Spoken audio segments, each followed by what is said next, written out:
Motor డిపోలల్లా షెకింగ్లు అయితే ఎక్కువ బంగారం స్మగ్లింగ్ చేసేటోళ్ళు, గంజాయి దొంగతనంగా కొంచబోయేటోళ్ళు, పర్మిషన్ లేకుండా బయటి దేశం వస్తువులు తెచ్చేటోళ్ళే పట్టుబడుతుంటారు. కానీ గదేందో మంచి వాసన వచ్చే మల్లెపూలు కొంచబోతే కూడా దొరకబట్టి చలానేసిర్రట అధికారులు.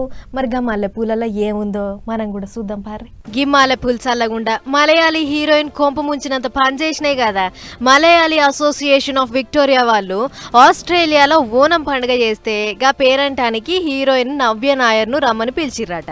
ఇక విమానం ఎక్కి మెల్బోర్న్ పట్టణంలో దిగిన నవ్య నాయరు గాలి మోటార్ డిపోలకెంచి బయటికి పోతుంటే ఎయిర్పోర్ట్ అధికారులు ఆపి సంచులు చెకింగ్ చేసిర్రు. ఈగేముంది, షెయి సంచుల దాచిన మల్లెపూలు కనబడ్డాయి. దీంతో ఆఫీసర్లు మస్తు గరం అయ్యిర్రు. మీ దేశం మల్లెపూలు మా దేశంలకు పర్మిషన్ లేకుండా ఎట్లా తెస్తావమ్మా, కట్టు జరిమానా అని మూరెడు కూడా లేని మల్లెపూలకు ₹1,14,000 జరిమానా వేసిర్రు. అది చూసి హీరోయిన్ షాక్ అయి షేక్ అయ్యింది. అయితే మల్లెపూలు కొంచెం పోతే గంత పాపమేంది అని అంటే, ఆ దేశానికి మల్లెపూలే కాదు ఎసొంటి పూలు తేవద్దని అక్కడ ఈ రూల్ అట. ఒకవేళ తెస్తే జైల్లో పెట్టుడే కాకుండా అవసరమైతే వీసా కూడా రద్దు చేస్తారట.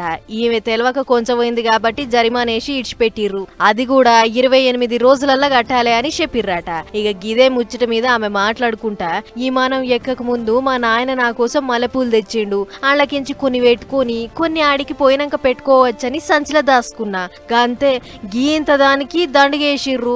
గిట్లయితదని నాకు తెలియదు, తెలిసి చేసినా తెలియక చేసినా తప్పు తప్పే గాని మరి గింత ఘోరంగానా అని చెప్పుకొచ్చింది. కానీ చూడుర్రి, మల్లెపూలంటే కమ్మటి వాసన వస్తాయి. అసొంటిది ఆస్ట్రేలియా దేశపోళ్ళు ఆ పూలను కూడా తేవద్దు అని అంటుర్రంటే ఆ దేశం రూల్స్ గాట్లున్నాయి అని అనుకుంటుర్రు గీ ముచ్చట చూసిన పబ్లిక్.